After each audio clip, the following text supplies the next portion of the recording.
Okay, sorry. If salary if saying go. Ejo to that I say bereni. In the ministry in the ministry in the nursing nonsense are ingredient. Okay, wọ́n fi òkú yẹn hàn ẹ́, ìwọ rí àpálára rẹ̀. Did you see any mark on his body? Be truthful, Karimo. Stop telling lies. This thing that people are calling plaster, there was no plaster there. I saw him when they baited him. I saw him before they wore his clothes. I saw him. There was nothing there. I even saw everything. But no, Karimo can never say that. Because once you say that, the narrative that every other person is trying to push out will die and you will not gain relevance. You just want to be called a host on TikTok. I'm also coming live on Facebook. That's all you're looking for. Validity that cannot take you anywhere. Validity from people that are feeble-minded and fickle-minded. Today, hey Karima, Italawa. Tomorrow is at Italawa 360. That's all you're looking for. Unnecessary validity. All your life, the only thing you have ever looked for is love. I don't know whether you cannot love yourself. I don't know whether you are not satisfied with the love that your children can give to you. You are looking for love from people who are even struggling with life themselves. You think everybody that comes on TikTok has it put together? People are struggling with one thing or the other. Yes, you are bothered about whether they love you or they don't love you. How many views do I have? How many views don't I have? Any views? And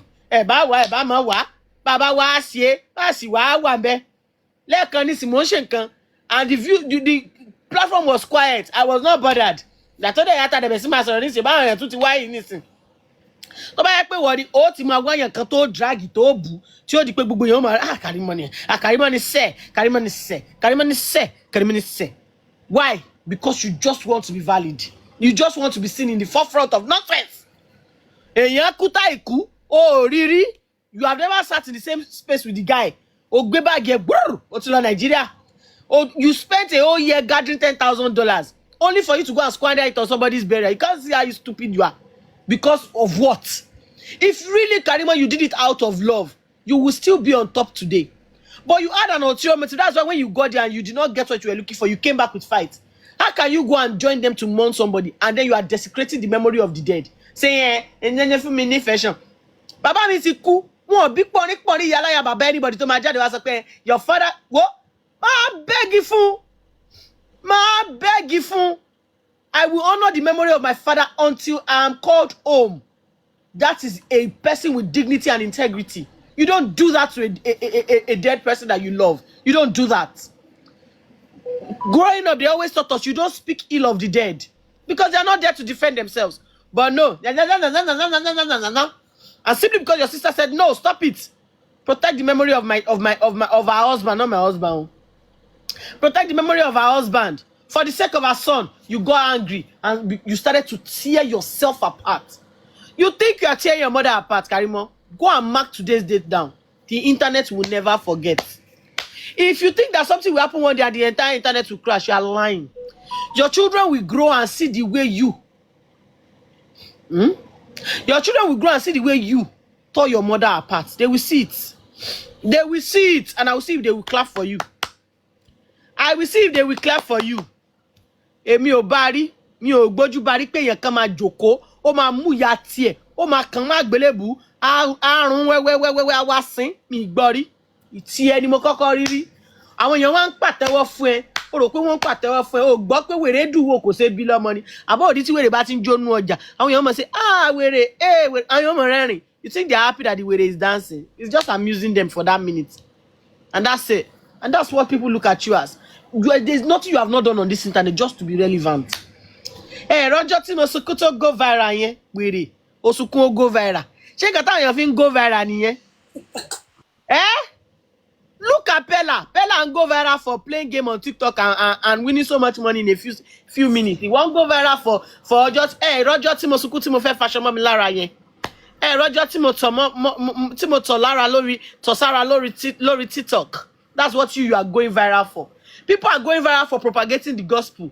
People are going viral for we were able to hold a service and Jesus' name was glorified in 3 hours, in 1 hour. We called people answered us. We filled the O2 arena with human beings who were just singing praise and glory to Jesus. Your own is going viral for Motosara, Moshuara, ẹ̀rọ ayé tí mo fẹ́ aṣọ mọ́ra mi lọ́rùn yẹn ẹ̀rọ ayé tí mo sunkún yẹn that's all you know.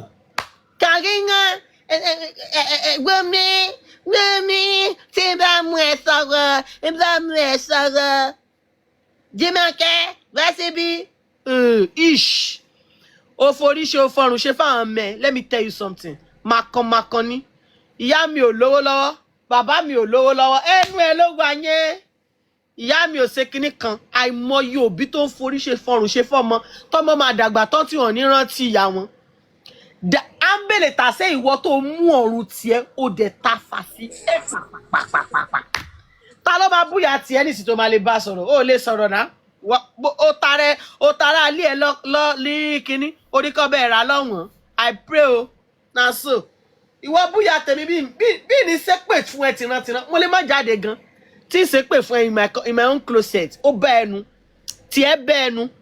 It's not everybody you touch and you do anything. I'm not your sister and I'm not your mother that you can bring your mother and place your mother on a tray and sell her for less than 50 quid. Because that's what you do every time. You your mother and disgrace the woman. Nonsense. Can I let it to come up beer? Because if you walk or she guy owó tí wọ́n fún wọn kàn fi wọ́n á ti fi gbogbo á ti ní píìsì báyìí ní. O pẹ̀lú àwọn kan tó fa ọ̀rọ̀ yìí débi tá a wà yìí. O pẹ̀lú àwọn kan tó fa ọ̀rọ̀ yìí débi tá a wà yìí. So ìwọ rí òkú Mohbad ní mọ́ṣúárì orí o tún sọ sí pé he throw a neck in the back. So ìwọ rí pé wọn kan lọ́rùn. Ìwọ rí pé Mohbad ò somersault from the upstairs to downstairs. Ìwọ rí o lè sọ.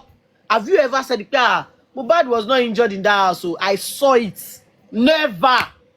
Because once you say it, you become irrelevant. But àti mo ní evidence ní ọwọ́. Òun ló fi tẹ̀lé ẹ. Táwọn kan fi pọ̀pọ̀pọ̀pọ̀ wọ́n fẹ́ lò ẹ. Nonsense. Akótilétà ọmọ tí ò ṣe fi mú yangàn. Abeg, I don't like listening to you, honestly speaking. You are a forgotten matter. Kókó ṣì ẹ lọ. Naira Marley gan better ẹ. Idiot. Fún alẹ́.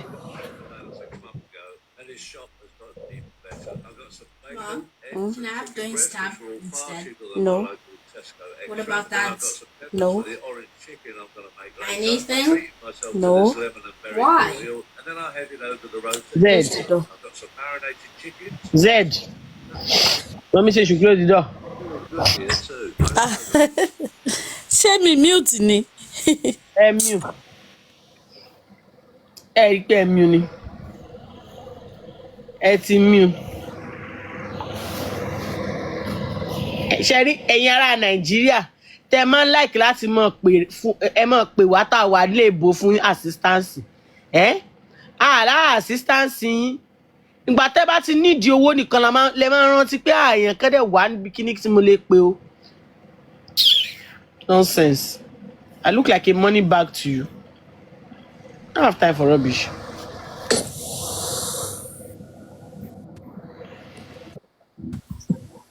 Ọkọ mi, má bínú, ṣàlàáfíà ló wà. Adé o. Pẹ̀lẹ́ bá mú omi ṣùgbọ́n. Ọlábàákà. Ọlábàákà. A ní ẹ̀gòkè á. Dákun ọkọ mi má bínú sórí nǹkan tó ń gbọ́n dákun ọba sì play ẹ̀ wájú díẹ̀ sí o. Ọmọ ní bínú mọ̀ ní kíní ọmọ gùn gan. Nǹkan wọn kí bẹ̀. Èmi mọ̀ láìpẹ́ mo gbọ́rọ̀. Ìwọ̀nba tí ó sì gbọ́ ẹ̀rí tó ti dálẹ̀ ni. A ní ọkùn kí a má bínú. Bẹ́ẹ̀ni, tí mo sọ náà nìyẹn. Ìwòlẹ̀ tí Kárí gàrí Ọlábàákà ọmọ mi Ọlábàákà.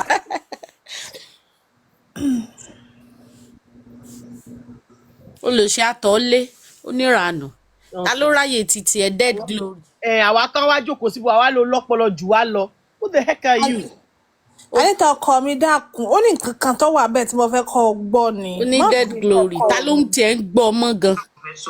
Kọ́ sòsìn àbí aláfẹ́ gbọ́ ọmọ ibo ní kọ́ nọ́bà kí ló dé ká gbọ́ bẹ̀. Àrífín iyọ̀ ọ̀rọ̀.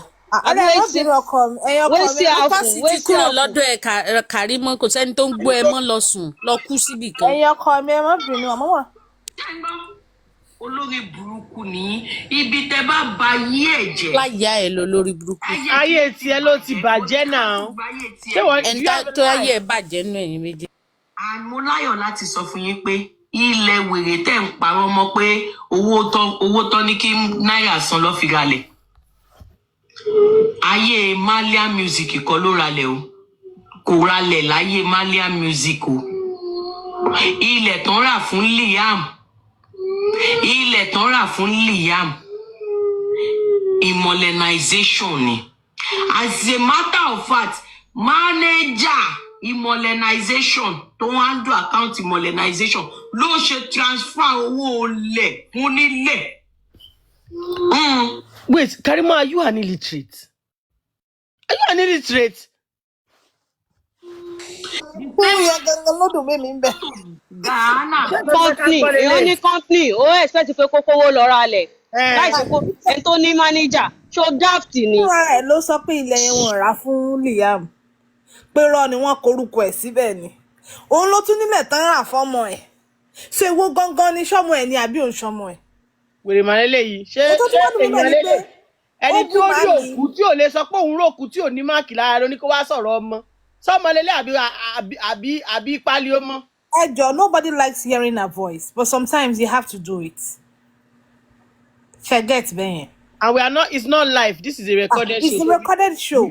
It's just a snippet. Bear it. Wọ́n ṣe máa ń sọ kí ní ìyẹn máa ń dàbà kan, ohun tó ń lọ́rùn kan tó ń gbé wá tẹ̀ ń gbọ́ tẹ̀ ń rẹ́rìn sí. Pé àwọn yẹn ò ṣe nǹkan ni.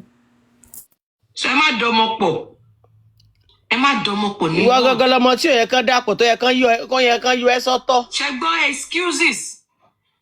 Ṣé gbọ́ excuses tó ń fún látọ̀ ń sọ láti justify action. Excuses ìbáwọ̀, excuse kan mo give owó lẹ́ excuses sílẹ̀. Karimo, are you mad? In the first place, nínú chat tí wọ́n rí pẹ̀lú Naira Marley yẹn, ṣé ìwọ rí pé ọmọ mi ló sọ pé put the money in my mommy's account? What's this called? What do you call? Oh God, is Mohbad not an adult? Can't he decide where he wants to put his money? What's your business? What is your business? And then it is now your sister's fault that her husband decided to put money in her mother's account. Kì í ṣe èèyàn o. Kì í ṣe èèyàn, ẹranko jàti rádaràdá ni ẹ́. Ẹranko ni ẹ́. So you want to tell me now that I forgot. Your husband can never put money in your mother's account. Because of course, ó ti ta mom sí ẹ ní nonsense fún ọkọ ẹ. No need. Ẹ wá láwọn eléyìí wá justice. Ẹ wá pa àwọn eléyìí lábíamọ. Justice, ṣọ́nà àwa justice ni. Wọ́n lábíamọ abíagbá ni wọ́n náà. Ti justice. Ṣé wọ́n làwọn bá justice ni? Abíamọ ni wọ́n tó máa jí 7 o'clock tó máa fọ́mọ ẹ ice cream. Ice cream 7 o'clock in the morning. Abíagbá ò idiot. Tí wọn ò bá ti a máa fún ọmọ pa fún jẹ lóru. Kò fọ́kò dín fún. Ó ranù tó jẹ ìyàwó. Stupid. Ṣẹlẹ̀ àwọn olórin ẹ má ṣe gbowó. Ìyá yẹn ló bá wọn ralẹ̀ tó bá wọn Mohbad ló fẹ́ máa kó pẹ̀ sí ìyá ìyàwó fẹ́ fún nìyẹn. Kíkọ́ sí ìlú ọ̀ṣun mi ṣe kọ́ni ní kí ọkọ̀ mi wá mi gbowó sínú àkáǹtì. Please saw all these evidences or evidence that Naira Marley tendered. Ṣé nǹkan tó yẹ kó wá sọ níta nìyẹn? Ẹ jẹ́ àgbà ẹjọ́ náà ṣe pé àgbà wọn ní ògbẹ́nu sọ̀hún náà. Ìyá àgbà wọn ní ògbẹ́nu sọ̀hún. They now come out to say that they have enough evidence to prosecute my baby father. When we were together, my baby father trusted my mom more than the. Emma go Naomi yo. Emma go continue Naomi yo so. For one reason, like only you tell me that if I give my mother the money and she spends it, she can't arrest her mother. My mom would not want my home to break. Yes, so that's our own thinking. Like your own mother would not want your home to break. So my mom helped. We were not together for. Okay, I think we were together for 2 years when I had my son. But my mom helped him buy a land, help him with a farm, and like with shares and everything that you want to do. And they still we're not together, but they still talk. They still talk every week. So. Ọkọ Naomi yẹn ó trust ìyá Naomi ju ìyá tiẹ̀ lọ. She gets. Ó bá ọkọ ẹ̀ kọ́lé. Ó bá ọkọ ẹ̀ ralẹ̀. Ó bá ọkọ ẹ̀ kọ́lé. Ó tún bá ra shares. ẹ̀yin abiyamọ ẹlẹ́lẹ́lẹ́ni ẹ gbàdúrà pẹ́lẹ́lẹ́ni ò ní jẹ́ṣẹ́ yín sí. Ìwọ tó ń sọ̀rọ̀ yìí. Mọ́dà yìí lọ tiẹ̀ kó ló mọ́ bẹ́ẹ̀ ra sùtánà tó ń wọ̀ sára. Mọ́dà yìí lọ tiẹ̀ kó ló mọ́ sẹ́ndì owó sí Nàìjíríà kó mọ́ bẹ́ẹ̀ ra shopping. Ìyá ọkọ mi ti bá mi sẹ́ǹpọ̀ mọ́ mi wá. Ó níyà pa òbí ìbọn. Ẹlẹ́lẹ́ni kò ní jẹ́ṣẹ́ yín. Ó tún wá bọ́mọ rẹ̀ á cheers. Cheers. Ìwọ tí. Àbíkú ọmọ àbíkúrà dáadáa bá mi sọ Yorùbá yẹn. Cheers, what's cheers? Ẹlẹ́gbẹ́ Yomi, what's cheers? Is it cheers or shares? Olodo. Time to spell the justice of Mohbad. Lọ spell the justice for your English. Cheers. Cheers kọ́. Tables ni. Olodo. Anita aráyè tiẹ̀ níwọ̀nba yìí tó fẹ́ play yìí amútù fún ológun pọ̀ mọ́ fún. Right now, baby father, baby mother, lẹ́jọ́ jẹ́ o. Despite everything your mother did, despite the fact that your husband trusted your mother more than his own mother. What has that got to do with what is on ground? Is that what killed Mohbad? Omu Naomi ti tèmi omu sí ọwọ́. Ibi tí Naomi lè jókòó sí ṣó lẹ́nu bá tẹ́sẹ̀. Kó tó pálí ẹyin sí sẹ́yìn yẹn. Pálí ẹyin tó kú tò síbẹ̀ bó ṣe máa ń wà ń bẹ̀ every time nu. Bóyá rọ́bà ẹ̀gì ló kó síbẹ̀ Ọlọ́run ló mọ̀ fún ọ. Ó ranù. He still push you out. Push it, yes. You only spent 2 years together. So Ìwọ jẹ́ kọ́kọ́ tí ẹ rí document bí ò ní push you out tèfètèfè. Yóò run from you gan ni. Ọmọ bàbá ẹ̀ tó wá gbé tí òun dà. Mọ̀lẹ́bí yín tó ń gbé tí ẹ̀ l'Amẹ́ríkà òun dà báyìí. Ní push you out. Ní push you out. Òròkó táwọn ọmọ ẹ bá ráyè gan wọn ní push you gan out. Ó ranù. Ìdán lóhùn. in the space of 2 years, ni ìyá ẹ bọ́kọ ẹ ralẹ̀, ni ìyá ẹ bọ́kọ ẹ kọ́lé. Gbogbo ṣíẹ̀sì tí ìyá ẹ wá bọ́kọ ẹ rà nígbà tẹ́ ti wá dàrú báyìí sí. Ṣé kò ṣe pé ìkí ẹ ló wà ṣá? Ṣé ẹ mọ̀ pọ́kọ eléyìí náà sá nídìí láti wá justice fọ́kọ? Wọ́n á wá justice fọ́kọ ẹ mọ́tàkà òṣìdánù. Wọ́n ní bá mi wá justice fún baby daddy aunty Naomi. God forbid battle. Ọkọ tiẹ̀ ló máa bá wá justice fún. Ọkọ tiẹ̀ ó ti ní justice láti 1963 no date. Ngbò mọ́ lọ́mọ mú orí ẹ̀ bàbẹ́. Tó gbé ṣe kọ́kọ́ tí ò ní ìdí justice tí wọ́n sì lálé ọkọ tó pọ́kọ tiẹ̀ lé. Ó mọ̀ sí pé ògùn níbi tọkọ ẹ jókòó sí. Ó mọ̀ sí pé fáwọn ọmọ lọ́mọ. Ó sì lọ́ọ́ lọ́kọ. Sọ́kọ́nu àbọ̀kọ́. Ọ̀rẹ́ kan. Jẹ́ kọ́kọ́ tiẹ̀ ní pépàsì lẹ́ni bí òní tí wọ́n síta. Justice. Wọ́n wá justice wọ́n kọ ẹ. Idiot. Ìyá Naomi tó bọ́kọ ẹ̀ ra ṣẹ́ẹ̀sì ṣe mọ̀ kéyìí ẹ̀ ò ní kó ṣẹ́ẹ̀sì yẹn lẹ̀. Ṣé tó tún ti wá lọ bímọ fún? Wọ́n á ní ìdí ti jẹ́ because ọmọ wà láàrin wọn. Ṣé mọ̀ kéyìí Naomi yìí sì kò ní kó gbogbo property bọ̀bọ̀ yẹn lẹ̀? Orí yín ti dàrú. I don't know. You know, Naija, it's just like when we want to turn something to suit our own narrative, we talk rubbish. I don't think there's a big deal about somebody keeping money. There is no big deal. And so about trust, my brother for sure understand. Particularly that brother. Ẹni tó bá trust ló máa gbowó fún. Kò trust bàbá Mohbad, kò trust ìyá Mohbad, kò trust Blessing, kò trust Darosha. Ẹ má jẹ́jẹ́ ká wá gbàgbé pé alólórí burúkú lẹ́yìn. Victory is mine. You are the one explaining to this illiterate. You know when they buy shares, they buy it in Auntie Naomi's mother's name. Òpònú òfò. Ṣé orúkọ ẹni tó wà lórí shares documents? Wọ́n lè ṣe jẹ́ Olúwa o. Irú ọmọ oh my God. Auntie Jùmọ̀kẹ́. Ntẹ́ ẹ ṣe fún wa yóò dá o. Okay. Ntẹ́ ẹ ṣe. Well, kò sí wàhálà. Ìpè ẹ̀kọ́ máa ń wá jàṣà. Ṣé ìyá ìyàwó ẹ̀ tẹ́ sọ pé ó trust láti wá rí fídíò tí Mohbad ní tẹ́ ẹ bá ti ń ṣe tipẹ́ tòun lẹ máa fi. Get away! Ọ̀rẹ́ ni fọ̀rọ̀ ẹ lọ ní. Ó rí èèyàn tó fẹ́ fi ọ̀rọ̀ ẹ lọ. Everybody that has come into your life they did not work out, they ran out. In fact, they took the next available flight. Wọ́n lọ nu. Because kì í ṣe ẹni tí wọ́n gbọ́kànlé, kì í ṣe ẹni tí wọ́n fẹ̀yìntì. Anita, we will pet. I'm telling you, Auntie Jumoke, you can't petition wọn. Why you got better someone? I beg you. Beg you. Nonsense and ingredients. Wọ́n ló rán mi ń lo èbò níjọ́ kó sì lọ́jọ́. Láti nídìí owó I need small 20k díẹ̀. Látijọ́ ìbò o mọ̀ bóyá òtútù ti gbé mi lọ. Rànù. Ẹ ní wáyàn.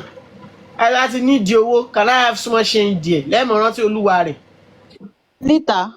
Good afternoon, everybody. How did Karimo get in the picture again? What's happening? How? From where to where? We were discussing Dada Awuru. This girl came here apparently this morning. Because I've been on meds, so I took my meds and I went to bed. When we had the show this morning. Next thing I woke up and I'm like, somebody said, "Oh, stream Karimo." Everybody was interested. Me, I was streaming her.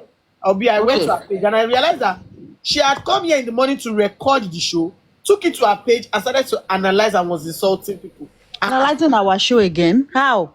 She's always here now. Is she still doing just? I've not heard of her in a long time. Only lost glory din. On try to revive glory. Because at this point, I hope that she listens. I hope she's here. What exactly is her business in all of this? I don't know. Everything that Wuru said yesterday, it did not mention her name. It's got nothing to do with her. Why does she have to insert herself in the conversation all the time? At this point, obsession. This is obsession. It's obsession. Because you cannot say that you don't like somebody, you dislike them, you hate them so much, and then continue to talk about them. No. It's giving OCD. You have to find something else to do, to talk about. Sherry, and that's why I tell people on social media, tí o nǹkan tó bá fi lè build the page, nǹkan tó bá fi build page ló gbọ́dọ̀ máa ṣe lọ. Because once you stop, you're going to lose the fan page. And that's what affects a lot of people. They start building their content, their viewers with controversy, with lies, with attention seeking. So anytime they lose that touch, they also lose the fans. You have to be authentic. You have to be original. Because at the end of the day, the same people that decided to follow you because of how controversial you are, because you're such a liar, because you're a bigot, a dingbat, by the time you stop being all of those, they will stop following you. So be authentic, be original. There's a lot of things to do on social media. There's a lot of other things that can make you popular. If you're so hungry for fame, if you really want to be popular, you have to look for something else to do. You have to look for something else to do. And I tell people, you see, this siblings rivalry thing, it's very deep. It is very, very deep. That's why as long as you're alive as a mother or as a father, try. When you notice pé o ní ọmọ tó jẹ́ pé ó fẹ́ bá àwọn ọmọ ẹ̀ yòókù ṣe rival, do everything in your capacity to change them. If you cannot change them, keep them at arm's length. Because the world cannot be tearing your sister apart and you be doing the same. It's I don't know. I'm awful. I don't know how we have to get to this level. I don't know. There are so many people doing different things. I always tell people, somebody like Pella does not have any talent. I don't see Pella as somebody that has a talent. But he has decided to make some sort of people laugh. They love what he's doing. He's growing every day. He's making his money. I still saw some girls this morning. Tí wọ́n bọ́ra wọn sí lórí TikTok. Táwọn èèyàn fún wọn ní 800k coins, 1 million coins. Mo ṣì rí àwọn kan tó jẹ́ pé ẹgbẹ́ alábòsí làwọn ń ṣe. There's so many things you can hop on if you want to be a content creator. If you want to be a live host. A lot of things you can do. A lot of things. Because I see why all of these people don't want this justice for Mohbad to end, because they don't have anything else to do. They want it to continue. That is why a guy would come out yesterday to speak and you will think that the next thing you want to do is up on it. He did not mention your name. It had nothing to do with you. If they are going to count 20 people of Aloba's family, your name will not come out of it because you're not part of them. You have to find something to do with your life. Get something doing. Leave your sister the hell alone. Leave her alone. Like, it's pretty okay at this point. If something bad happens to Wumi, would you come out to celebrate? Ṣó máa pọ̀ nílùú, ṣó máa bẹ̀rẹ̀ sí jó ni pé Ọlọ́run ṣeun o, ọ̀tá àbúrò ẹ̀ ti kú, àbọ̀tá àbúrò ẹ̀ ti ya wèrè, àbábúrú ti ṣọ̀tá àbúrò ẹ̀. If the whole world is out there to slaughter your sister and you are handing them the knife, what does that make you? Does it add to the money in your account? Does it add to your long life and prosperity? Does it make you more healthy? Does it make you a good mother? Does it make you a good wife? What does it give to you? Nothing. Satisfaction. Nothing. Gives her satisfaction. Nothing. If the whole world was just like you and everybody decided that since our sister is doing this, let us also do the same thing, what would that do to Eddie? Take it out. Go and show it to Camilla. Thank you, baby. I love you. Like, at this point, you have done everything. It hurts me that you said you actually saw Mohbad's body. Kotosin. It hurts me so bad. And then when they were saying, Ogun pani, O ti ṣubú ni, O fọ́ lórí ni, O là nǹkan mọ́ lórí ni. If truly you saw that body, did you see any mark on that body? Because yesterday we said we're going to start asking the right questions. Nobody is saying Wumi is 100%. Nobody is saying she's perfect. Nobody is saying I am perfect. I'm not perfect. There is no perfect wife. If anybody gets a microscope or installs a camera in my home to see me and my husband fighting, tẹ́ bá rí wa lọ́jọ́ kejì ẹ máa pé àwọn méjì tọ́jọ́ ń bára wọn jà lánàá kọ́ lélẹ̀. But there has to be a period where you have to take the hell in peace. Like, take your hell and let it go. Don't hold on to, see, when you hold on too tight to something, you either lose that thing or you lose your life. It's two things. When you hold on to something too tight, if you don't kill that thing will kill you. Nǹkan tó máa ń ṣẹlẹ̀ at the end of the day nìyẹn. But you have to give yourself some sort of self-satisfaction that I have done. Wọ́n ní ikú tó àìsàn tó bá ṣọmọ fógún ọdún tí ò bá la ọmọ yẹn á pa ọmọ yẹn. You don't know the meaning of that. When you run after something for so long, you chase that thing. Tó bá lé tó bá rí pa ó máa pa ẹ́. Because it's going to turn back at you. It's going to turn back at you. You cannot continue to come online every day to bash your sister. It's giving sick. It's giving obsessed. It's giving psychopath. I don't know. You think we don't have things that our siblings, our mothers have done to us as well? Everybody has a story to tell. Everybody fits in. Nobody can tell you how to heal. But it gets to a point in your life where you think that at the end of the day, let me just let it go. And I tell people, see, in life, you need to understand that you're not forgiving people for their sake. You're forgiving people for your own sake. Forgiveness is for you. You have to find a way to forgive yourself, to heal within yourself. Sit down and have some self-introspection. Think for yourself. Sit down. What are the things that you've been doing? You cannot continue to say the same thing over and over again for almost 2 years. What exactly do you need to do? Sit down. Sit down. Omo na wow. Me, I don't know. This family, I don't know.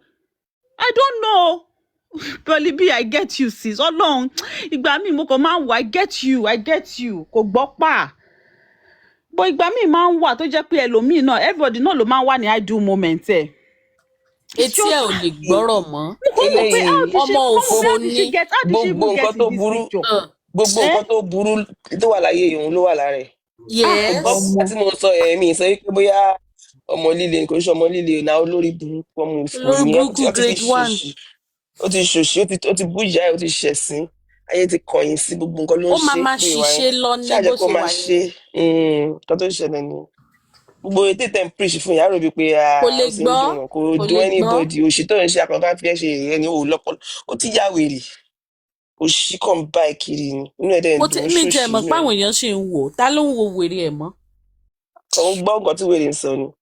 Today was even very very as in like irritating kind of like nǹkan tá a sọ like few minutes yá bí 30 minutes after o ti lọ analyse ẹ̀ lọ́dọ̀ ẹ̀ ṣé o ṣí eré ní.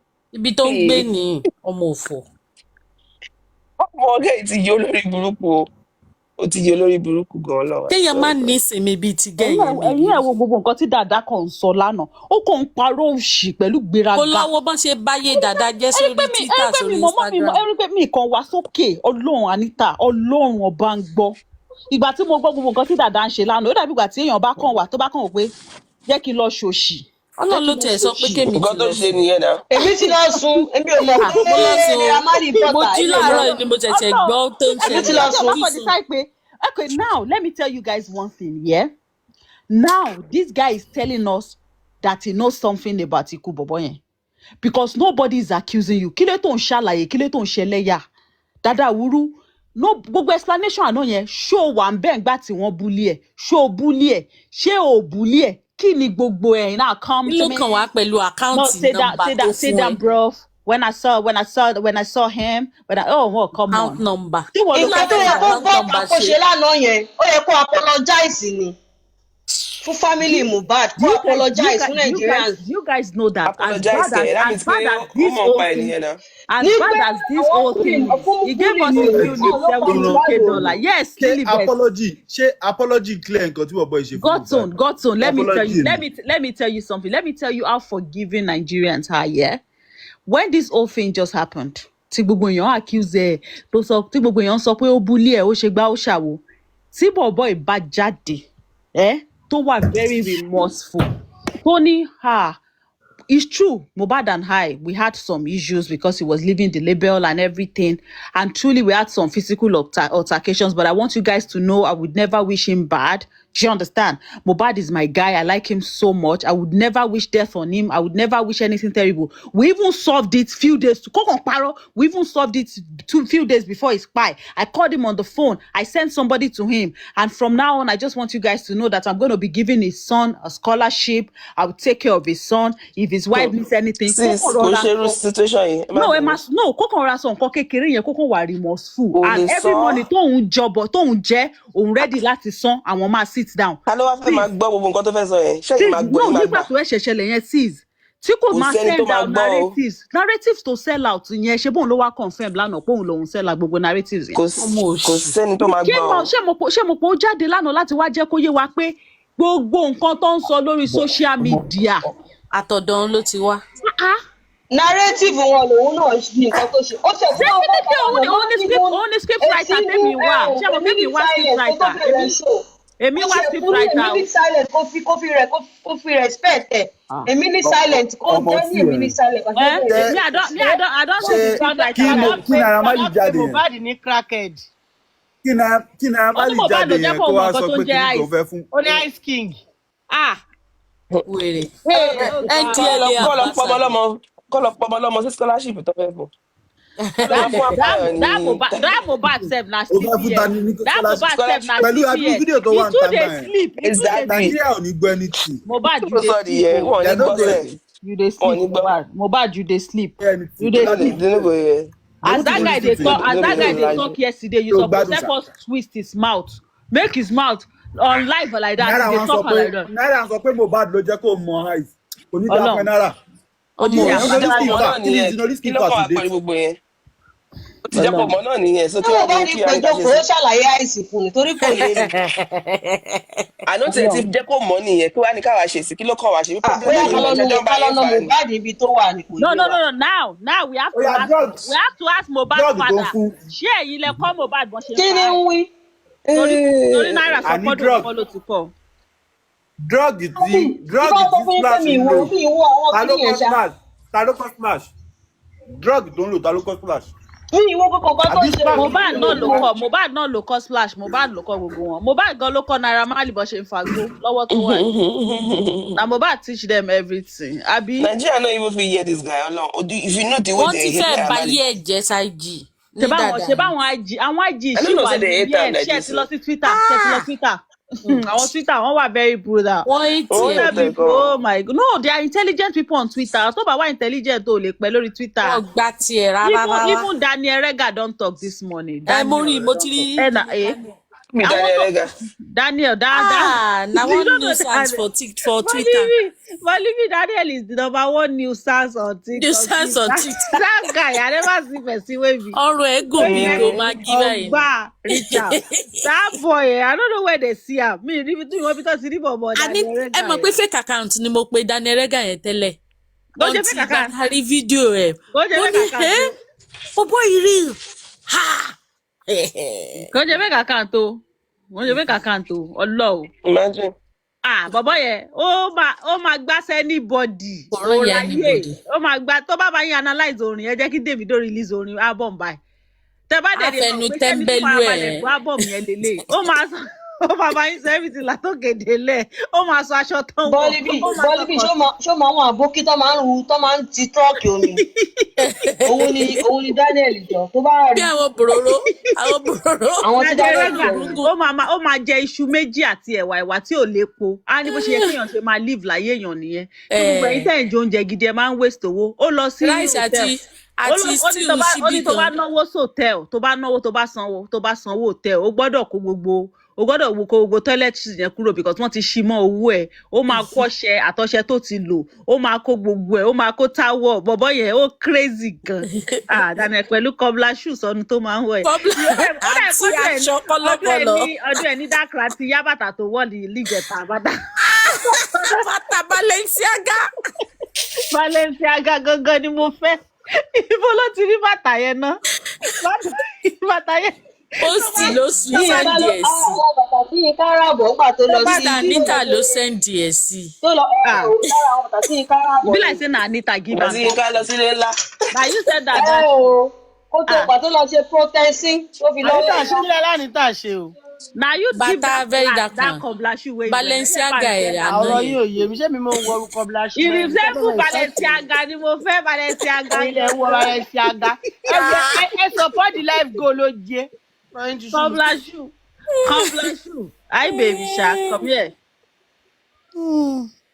Omo. Because I don't know how we got to Karimo. I don't know how the whole thing got to wow. Ìyá òye máa ń sátẹ̀ I know we were talking about Lórí burúkú ni. Nígbà tó tẹ̀ tí wọ́n analyse lọ́wọ́ wá ní pé ṣàbíamọ làwọn ilé ìbáyìí. Ó pé kàní. Wèrè.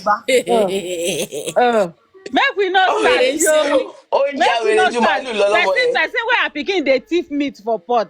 Make she don start yo. Person wey dey give him pikin ice cream for 7 a.m. Ẹni tó ń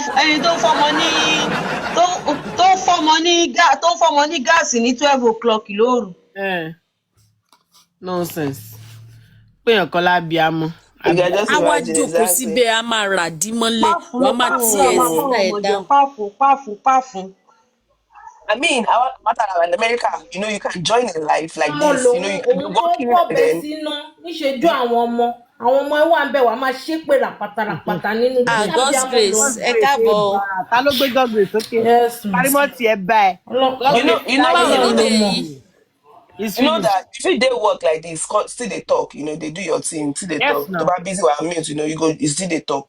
No, be say you go there for camera, that means say your life, you don't use less. Ó máa jókòó ní àgbé chairs. Face camera by kò ṣe hours, kò ṣe TikTok fún hours.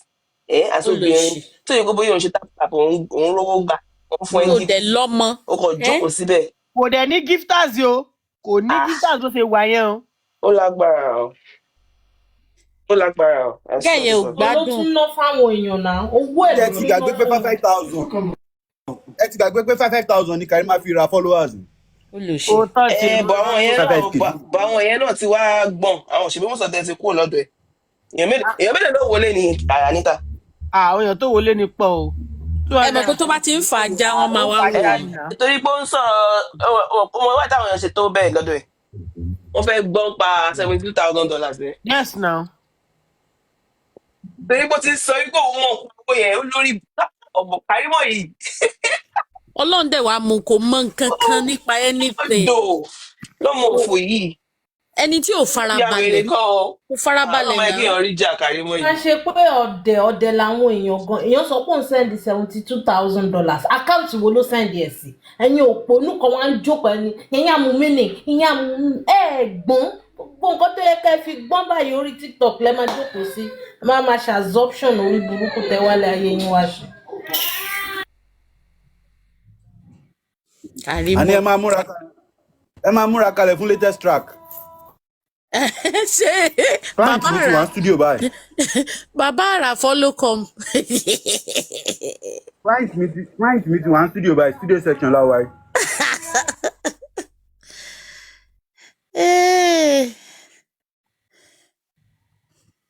àwọn wèrè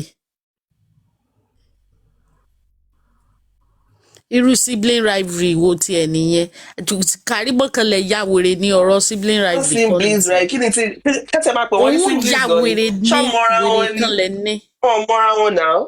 sibling tẹ́ẹ̀jọ dàgbà tẹ́ẹ̀jọ ever gbé ẹ̀jọ ṣe kí ni. no that's true because we even said ẹ̀kan làwọn jọ really jókòó rí. àná òun ya wèrè ní wèrè wà lára ẹ̀. kó tó dé wálé house ló ti ra lẹ̀ yẹn kó tó dé kinní kan ló ti ra lẹ̀ yẹn as if she was involved in everything. ó lọ́jọ́ kan òun mi bá pe òun pé òun fẹ́ ṣe business òun ní 10 million òun wá fún ní sọjọ ẹ máa gbọ́ òun wá fún ní àwọn idea business gbà tó yẹ òun wá pè yẹ pé ọmọ yín ò kọ aṣọ wálé ọmọ yín káṣọ wálé láìsí àgbàfọ̀ kinní kan ibo ni Wùmí ti rí 10 million tó fẹ́ fi ṣe business jealousy ni ó pọ̀ gbà tí wò ní 10 million ní èjì ọmọ mi sọ́bọ̀ mi ló kó bọ́ ọ ní orí òjò rí nonsense idiot. 10 million wèrè wọn. tí bá ṣe love ẹ má bínú tí bá ṣe love to choke Wùmí yẹn ẹ lọ wo girl Diana Eneje yẹn ṣe rí girl yẹn that slim Diana Eneje that's Priscilla's friend she's just 23. One, see the big things that girl is doing, flying all over. If not be say Wùmí yadi, all fall in love. Boyfriend no sponsor. Uncle Timon son, she get boyfriend, but she's a big influencer too now. She's a big influencer too. So is it that type of girl that we say she wants to start a business of 50 million? Once half sister will be saying that where is she getting the money? You understand what I'm saying? Is it somebody like that will call her sister that she has a business of 50 million? Sister, you have a beautiful sister. A beautiful, them not even call her your sister. You're a beautiful half sister. Beautiful half sister with prospects and everything. If not because she went to date below her bracket. She fell for the barest minimum. And that's why we tell our girls, don't fall for the barest minimum, I beg. At the same time, you can't blame Karima. Ṣé Karima rọ́kùnrin tó fún ní 5k rí ká tó sọ̀rọ̀ 10 million. Ikú dẹ̀ gbé misery ẹ̀ lọ bì kan. Dandan ni kò ní kúkú ẹ̀ràn everybody ni. You can't blame her. You can't be happy. Irú nǹkan báyìí máa jọ́ lójú náà. Ṣọ́rọ́ ẹ̀ tó fún 20k nígbà tó cut rí ni. Wèrè ló kọ́kọ́ báyọ̀ sùn ẹ̀ sọ pé kinní kan. Ẹ kàn ń tẹ̀kọ̀ rẹ̀ seriously ni kò gbádùn ẹni tí ò gbádùn wèrè ń báyọ̀ sùn iṣẹ́ fìpò normal ni. Àbúrò ẹ ló ní 10 million ó fẹ́ fi ṣe business ó sọ pé kò kó aṣọ wálé ìwọ tó ń ṣèrànù kiri fún báyìí sùn kiri kí ni ìwọ rí kó wálé àkísà ò rí kó wálé ká tó sọ aṣọ you are not complaining ẹ wo ọ̀rọ̀ Karima ẹ̀ tó bá ń sọ̀rọ̀ ẹ̀ ń gbà mí ó kàn máa ń bí mi nù ni mi ò gé fẹ́ sọ̀rọ̀ ẹ̀ rárá. èmi gan mi bọ́n ṣe play ẹ̀ ní sọ́kùnrin no ìyẹn fún máa gba pásítà ẹ̀ lọ. ìjàpá mẹ́ta ó mú wálé ọmọ òfò. olóbùkún ni ọmọ yẹn. ibi tó worst dé ọkọ tó fẹ́ ìwọ ló ń tọ́jú ẹ̀ cause bọ̀bọ̀ ìwà capable ìwọ ló ń tọ́jú ẹ̀ náà ìwọ ló ń ṣe ọkọ lórí ó wá ń complain pé ok ìwọ fẹ́ kó máa rí báyìí fún ìgbà fún ẹ̀ wọ́n torí ẹ̀ ti yí ṣé bí life ẹni everybody tó kù ṣe máa rí ni it's not a must of sister like big like yours your own life is worse o ní life gan sef. Honestly, Mohbad didn't even watch a lot. Kó kú gan, it was after his kú gan kó gan tó lówó now. So, owó tí ó dẹ̀ ti dọ̀wọ́ anybody. Ìwọ tó ń bèrè pé bọ́ni Wùmí ti rí 10 million. Ìwọ yìí kan náà ló sọ pé wọ́n ó gba $72,000. Ìgbọ́ ẹ̀ wá fún ní 10 million. Oníranù. Àbí tó ní kò tiẹ̀ yé wa báyìí mọ́. Ẹ̀yin lẹ máa sọ pàdé ògùn. Ẹ̀yin lẹ máa sọ pàdé ògùn mọ́. The kind of I just go lie on top this girl head sef. Yóò lórí burúkú ni. Wùmí máa sọ fún ẹ pé òun ní 10 million naira. Ìgbà wo ló sọ bẹ́ẹ̀ fún ẹ? This girl go just take and lie. A máa dọ́kọ̀ bó ṣe wà ní ọ̀rọ̀ yàrá ẹ̀ a máa rò ní. Figment of imagination. Sábà tó fi ẹ̀ka lẹ́jà rẹ̀. Ẹjọ́ ta ló fẹ́ fún Kàrímọ́ lówó? Pẹ̀lú ara ẹ̀ tó dàbí ọkùnrin yẹn. Ta ló fẹ́ fún lówó? Ọlọ́run ló ní pé ojú ẹ̀ gan kọ́. Ọkùnrin ni àbí Kàrímọ́ wọ ẹjọ tí kò kí ra lip balm ní kó tẹ máa fi kó ṣe skincare kó jẹ máa lẹ máàsì mójú lálálẹ́. Nita ẹ lè drop mi o. God's grace ẹ ti dé o. God's grace ẹ dé o. I don't need to bring àwọn up. Kopiko. Space kan wà náà. Okay, mi rí iná dáadáa ó dà pé mo jẹ. Ibi tí Karima wọ̀ sí yẹn. Karima ń ṣe olóṣòkò túta. Ibi tó wọ̀ sí dé, ó tún ṣe olóṣò bò ta ló gbé. Ta ni ó gbé wèrè? Olóṣò ta ló fẹ́ gbé ta ṣe èyí wòròwòrò yẹn ta ló máa gbé? Ọ̀dọ̀ ìjàpá tó wà yẹn náà ló fi tiẹ̀. Wọ́n jọ máa bára wọn. Karima ò sanwó fún jíìmù Ọlọ́run fún látọ̀ mi kò sanwó jíìmù rárá ó dàbí ọkùnrin. Ó rí wọ̀rọ̀ gangan. Kókókó ìgbà tí ò ní fira ẹ̀ lọ́kàn balẹ̀. Mr. Oluwa tó sì ṣàwà particular about this. Mr. Oluwa tó sì gbé calculator látàná sí $72. Mohbad nìkan la lè. Ẹni tí táwọn pípé yẹn bá tiẹ̀ sọ èmi ò tẹ̀ believe wọn. Yín ò sì kà wá. Ẹ̀wọ̀n Lilibet we have a new homicide lead. $72. Oníṣẹ́ ń dúró de Papariano oní scientist sọ. Did anybody watch how Westo was analysing the 72K? Ṣé gbọ́n gbà tí Westo analyse 72K? A gbọ́ díẹ̀ lánàá. Ọlọ́run wá jẹ. Orí máa fọ ibẹ̀ ṣe ọ̀rá gbọ́ díẹ̀ yẹn náà ló ti dáa. Ẹ má gbọ́ ju díẹ̀ yẹn lọ. Díẹ̀ tẹ gbọ́ yẹn ó ti dáa bẹ́ẹ̀. Àgẹ́bẹ̀ brain cell yẹn yọ ni. Hope say no be that your brain you dey use cross road because if na the same sense you no fit use that kind sense dey cross road o. Ọlọ́run ló mọ̀ yọ Westo. Westo ní pé náà òun ṣẹ̀ṣẹ̀ mọ̀ ni pé torí 72K yẹn lọ́wọ́ Wùmí ṣe pa Mohbad. Westo you be fool o you foolish gan. Westo $72K. Oh God, slow, oh God. You will just talk. Like, why are you still running? Westo, why are you running? Why are you running? Westo, why are you running? Létèrè ṣé létèrè sún jáde lẹ́nìí ni?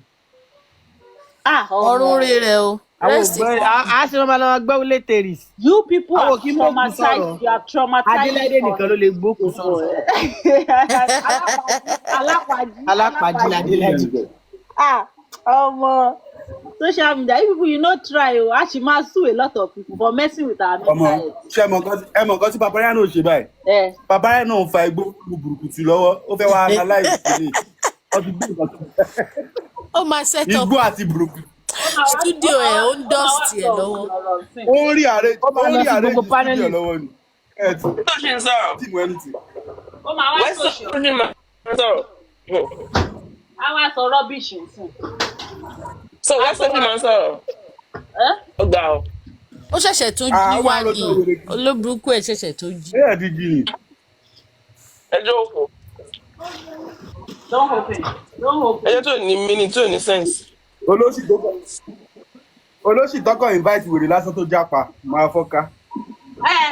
Ó yẹ kó farabalẹ̀ kó lọ sí prison kó lè ní rest of mind.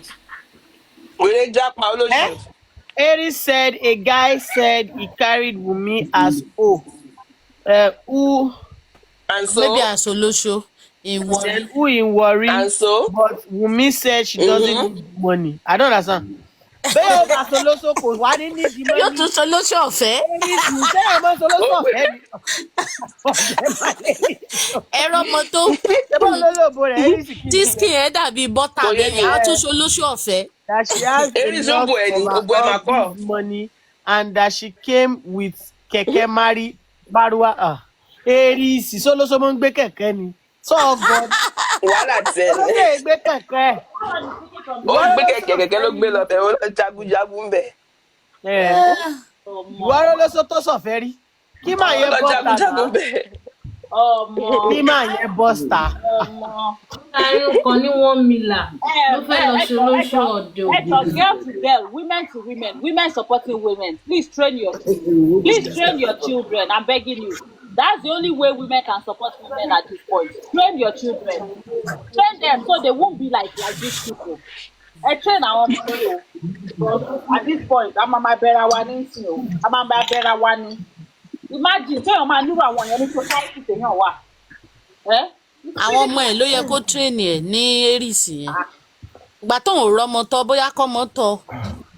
ó sọ pé èèyàn ṣe olóṣó tún wá lóṣù ọ̀fẹ́ ó tún ní kò gbowó. tó ń ṣọ̀fẹ́ olóṣó. tó ń ṣọ̀fẹ́ olóṣó ni. wọ́n ti sack àwọn vigilante yẹn Soludo has sacked them o. wọ́n ti sack wọn àbí. èmi náà ṣẹ̀ṣẹ̀ rí news yẹn. apart from sacking them what else. wọ́n kàn sack no you know sacking can never be enough. they will be prosecuted properly. Sacking can never be enough. No, it's just that it's just showing that something. It's just like if you are in the force now, before they prosecute you, they will first fire you. Oh yeah. So that you don't have any special covering you anymore. Okay. You face the law squarely, so they've been fired by the government. No, that's not what we end it now. Yeah, I get you. And they've been arrested now. What's the arrest? One naked àwọn girls yẹn now.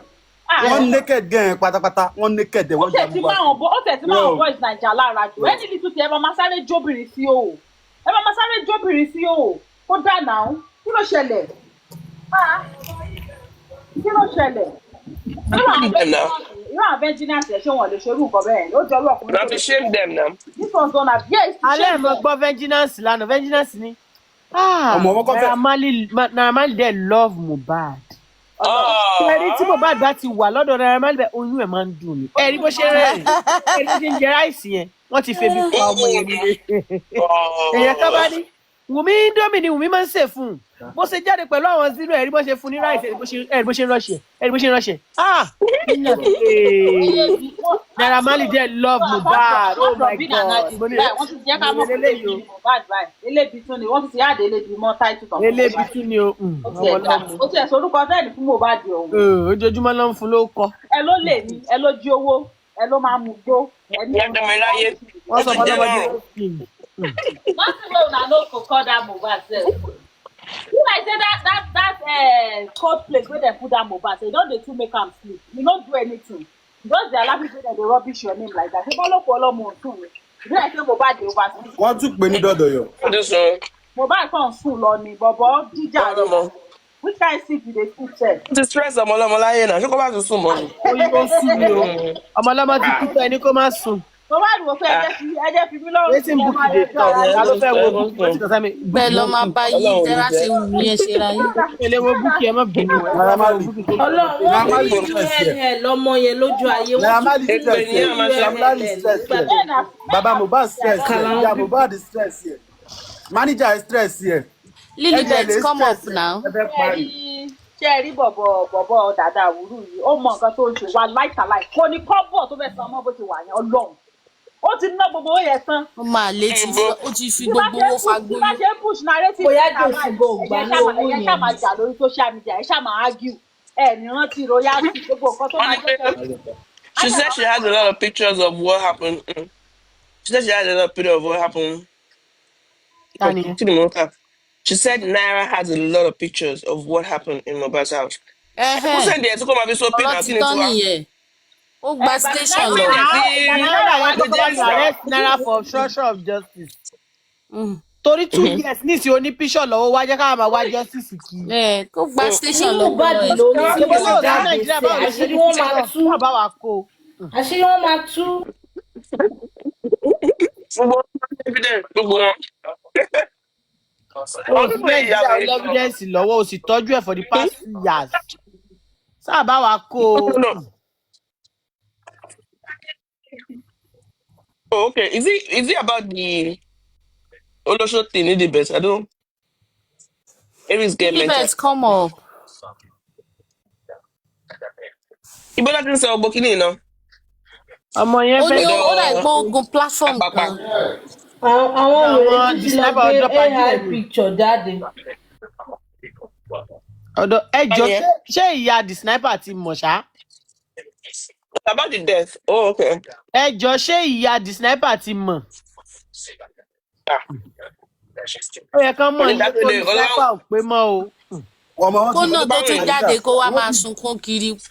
Wọ́n ti dizone family the sniper nínú family wọn náà. Àmọ́ because Samsung náà àti ìrí ìyá ẹ̀dì sí. Àbàjọ yóò yẹ kí ìyá the sniper ti mọ̀ báyìí o. Pé ó ti pa orí sniper ò padà pé mọ́ o. Ẹ̀wọ̀n káwọn pípù yóò mọ nǹkan tó ń jẹ́ obstruction of justice. kéèyàn kan máa sọ pé òun ní picture nǹkan tó ṣẹlẹ̀ níbì kan àbóhùn lẹ́bídẹ́ǹsì nǹkan tó ṣẹlẹ̀ níbì kan for almost 2 years kó dẹ̀ má mú jáde. ó wá jẹ́ ká máa wá justice now ó lè tójú bọlé ẹjọ́ kó lọ sẹ́wọ̀n torí ọ̀rọ̀ yẹn. You say you have evidence. It's how these people just talk about evidence as if orí wọn ti gbálẹ̀. So you have evidence of something and you kept it to yourself. Who are you to keep it to yourself? What do you want? Tí o fẹ́ lọ fún àwọn ẹgbẹ́ àjẹ́ àbáwọn ẹgbẹ́ oṣó ni. Wọ́n dẹ̀ ti pè ní inquest. Ó sọ ìbò ó sọ accent níbẹ̀ kò sọ pé òun ní picture lọ́wọ́. Lighton was there cursing Wunmi seriously. Lighton tẹ́ pa àwọn ọmọ ẹ̀ ló ṣépè fún. Èwo ni curse Wunmi seriously? Àwọn ọmọ ẹ̀ ló ṣépè fún jàre. Ẹ fi Lighton kalẹ̀ ṣé light off. Light off ni. Iná ti kú lọ́dọ̀ rẹ̀ man. Gbogbo àwọn yẹn ń wá relevance ni. Sometimes I always wonder. Sometimes I always wonder, how will somebody just sit down and cook a story of what has never happened before? This is crazy. Like Aries now talking about things that, nobody mentioned it to her. She just cooked it up from her head. Oh my imagination. Breaking news. Among will be arrested. Among has been invited to Abuja. Among is going to Abuja. But today, I have the joy of telling you that mommy just landed Abuja with it. If you is college, queen of imagination. Renew your international passport without going to the embassy. Ẹ pẹ̀lẹ́. Ọlọ́run á kó yín yọ.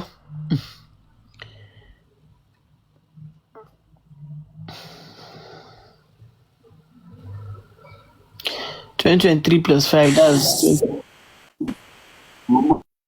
Mo fẹ́ sáré dé Ìkòròdú lọ́dọ̀ client mi. Bọ̀gọ́sùn àpàná orí tú àti jòsí ń ṣe látàárọ̀ ṣé kèjì náà ni. Ẹ sì bọ̀ sí stúdíò látàárọ̀. Ẹ rí kan gbé jáde kó dáná. A ṣe fátásì ni. A ṣe fátásì ni. Yóò lọ wá fẹ́ jiná báyìí. A ṣe fátásì. Tẹ́lẹ̀ máa lè jiná. Ẹ ṣàfùwà ẹ fún one time títí ọ̀la sọ́tún. Kò gbà mí màmá nígbà o. 2,000k ni wọ́n transfer sínú àkáǹtì yẹn. 2,000 àti padà mọ ibi tó wù. Irú ìyàwó wo leléyìí o. Ọmọ Nàìjíríà. Ẹ gbà mí o. Olòṣì olóbùkú ẹlẹ́gàn píún ó ní pọ́ǹkì sọnù. Nígbà tí wọ́n gbowó yẹn jáde ìyá Wùmí ni wọ́n ṣe owó náà sí o. Ẹ gbà mí bíbí tó kówó bí. Wọ́n wá jẹ́ kí n máa jìyà. Wọ́n dẹ̀ mọ̀ pé 11 kọ́kọ́ ra mọ́tò fún. Rárá wọ́n mọ̀ pé 11 children ni mo ní. Báwo ni mo ṣe fẹ́ tọ́jú wọn? Ó jìyà. Ṣùgbọ́n èyí ti ní mọ́tò. Gbogbo owó NAPO lórí ọmọ. Lọ́jọ́ ọjọ́ sí nígbà tí mo bá jẹ́ ọmọ 7 years tó lọ pọn kóló. Ó ní dádì mi ẹ má wọ́ọ̀rì mo máa tà á tó máa wọ́n ẹ jẹ́ ń gbélé ìpamọ́ náà. Ó wá forí kiri lọ ìgbà tó dé owó yẹn la fi jẹun dádì Mohbad. Mo fẹ́ kẹ́ ẹ mọ̀ wípé. Ọmọ mi lọ fi lọ sí Amẹ́ríkà tí wọ́n lọ. Aṣáájú owó ọmọ Mohbad lọ fi lọ sí Amẹ́ríkà. Òun náà ṣe lọ gbọ́mọ àlè tó kẹtọ wá bá mi mọ́lé. Bury the dark man. True justice sticker. The voice of the voice. Àdàbí àbí wọ́n. Naira Marley má bínú gbogbo ọ̀rọ̀ tí mo sọ sí ẹ o. Kọ́ ọmọ mi lọ́gbọ́n ò ná o. Naira Marley ọ̀gá tó good yo.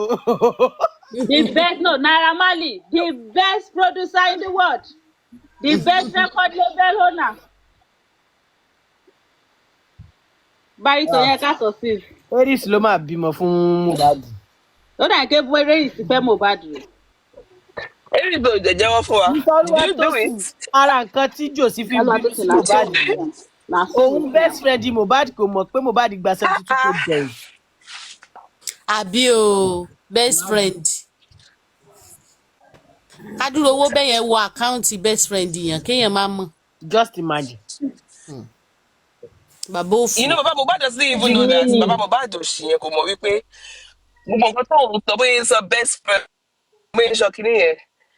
George ó ti rókun ó ti rọ́ṣà ó ti rí àwọn olórí burúkú tiẹ̀ rí, ó ti rí so many work people bíi ti tiẹ̀ rí, ó mọ̀ emotional blackmail ni gbogbo tó ń wọ flowers nìyẹn, ó ti pa gbogbo stop, ó ti rí kò sí nǹkan bẹ́ẹ̀ ṣe ti náà ti ọmọ yìí. Wọ́n ti bu ẹni ẹ̀ máa wo máa yẹn máa wò pé burúkú ni máa yìí. Akọ̀ máa gbòó ni, a máa gbọ́ nǹkan tó ń sọ. I'm also he's my best friend. He's my. Why are you telling us? Why are you telling us that your child is your best friend? Your child is supposed to be your best friend. Eh? This is your child, not your friend. That is your child, not your friend. Even your best friend. Kept up saying your best friend. That's emotional nonsense. And we're not buying it because that's pride. My child is my best friend. Pẹ̀lẹ́ o. Eh? What is the meaning of that? Okay. You can just imagine. Your child is your best friend. What best friend? Emma, best friend. Now? Ara ẹ̀ náà ni 72K. Ó yá wá sọ fún wa, ṣé nǹkan lọ náà kà wọn? Kí padà yín lọ mi sọ pé àwọn ọmọ ọkọ mi jù mí lọ. Lọ́nà kà wọn lápapọ̀. Imagine, which kind of nonsense be that? Kò sọ ẹ fún client mi prime boy ló sọ ẹ fún Bọ́lí bí. Kò sọ ẹ fún client mi prime boy ló sọ ẹ fún.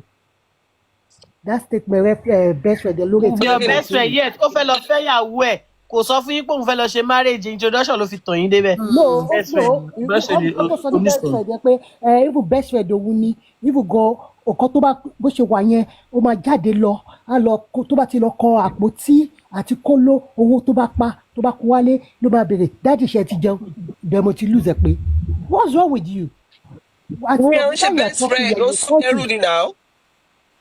That is this is best friend yẹn tó ń sọ kó o lọ tó pé best friend ẹ. Bí a malaria ló fẹ́ treat o tí mọ̀ o lọ sí ọ̀dọ̀ ọ̀gá ẹ̀ o lọ ń kó ṣẹ́ẹ̀tì sókè ní ìrírú ẹ̀ rí ó ká ṣẹ́ẹ̀tì sókè àfi bí àwọn area boys. best friend tó gbé lọ sí chemist.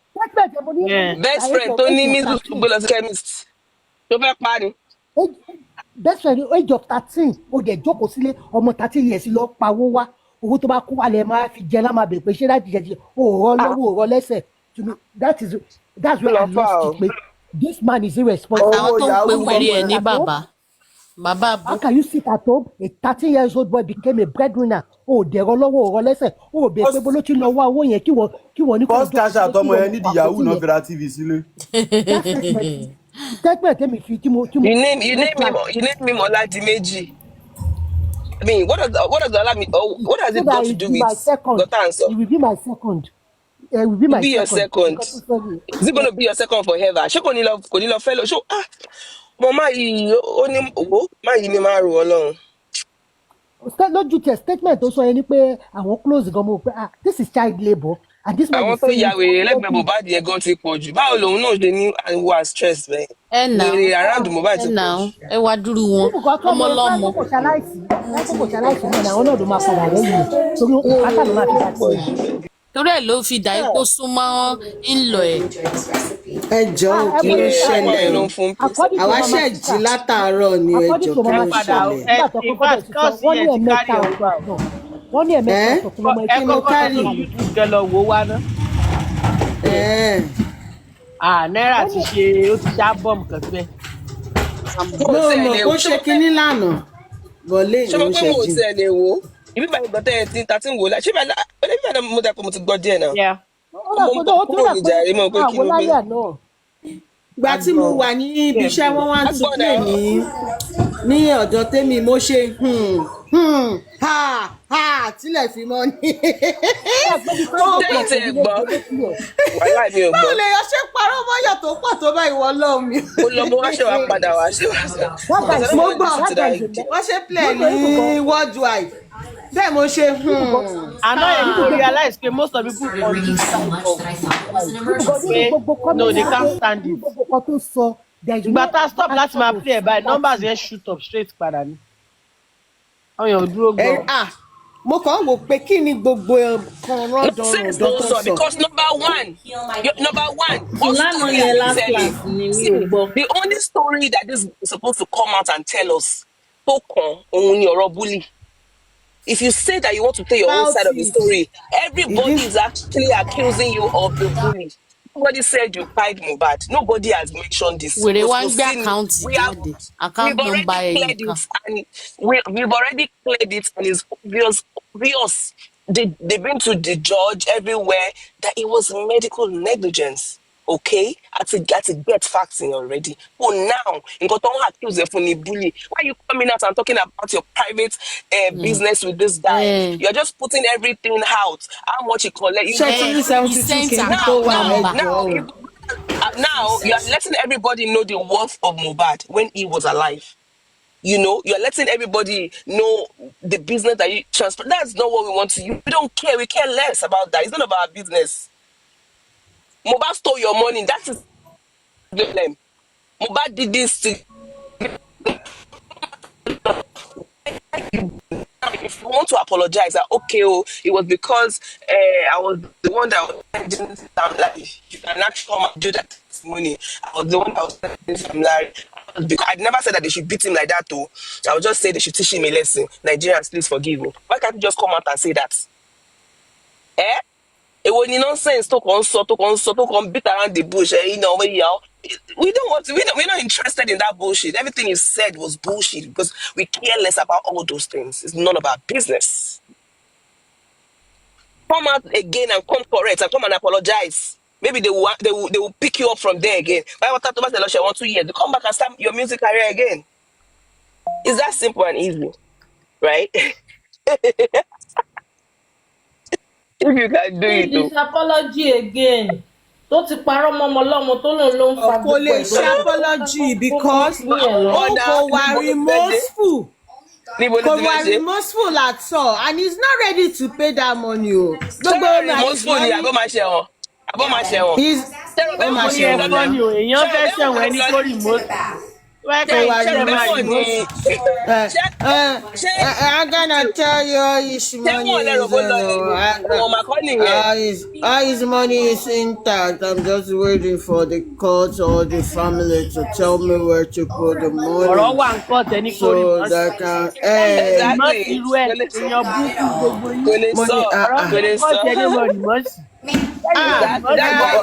dada o ní kúrò ibi tó wà ó dẹ̀ parọ́ báyìí ó fẹ́ fọ́ọ̀kì mental health wa bó ṣe mess up àwọn tí Mohbad àtàwọn tó wà lábẹ́.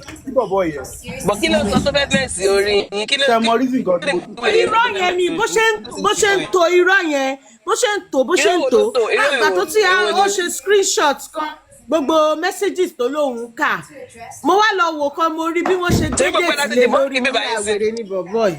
àwa ti dìbọn kẹ kò lè àfẹ́ ní tó tán èmi sùn ní iye èmi máa sùn. wọ́n yan jankan tí wọ́n dìbọn kẹ̀ náà àwọn intellectual people that want to have sense. ẹ ṣe recap náà recap náà. ìkan ló wà lókè yìí láì tó yẹn ìkan ló wà lókè yìí. Èwo lè Abiri iṣu. Lókè tí he was part of the nonsense that he came to show. Let me just analyze this one for you a little bit for you to know. Let me just analyze this one for you to know how we caught this idiot and the bank, whatever. First of all, this one doesn't have a date. This was part of the document that Naira Marley came out to show. This thing doesn't have a date. Then the second of it is that, okay, he started doing calculations from here. You have the Naira, you have the USD, and you have the pounds. Yeah. So he started calculation from up like this. But they gross, they find out. That's the total, like,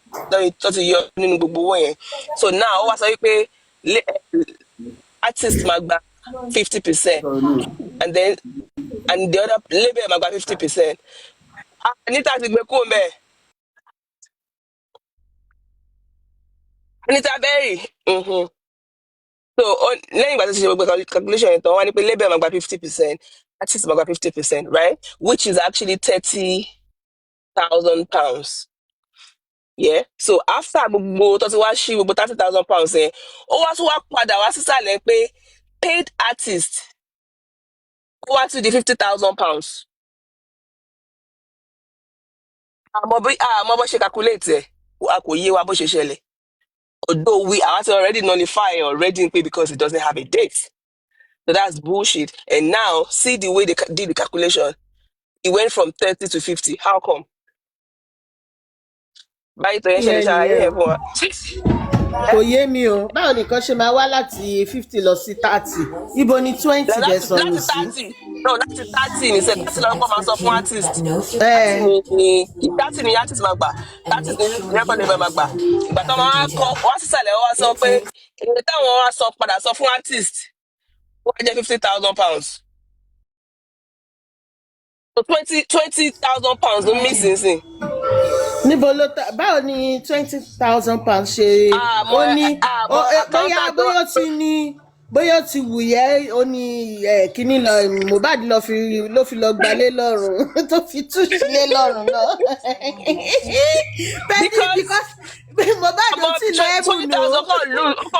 Imagine this guy tọ́wọ́ fẹ́ ṣe audit ní banking or anywhere. I'm going to check in. I'm going to fire because 20. This is an increase of £20,000. A whooping £20,000.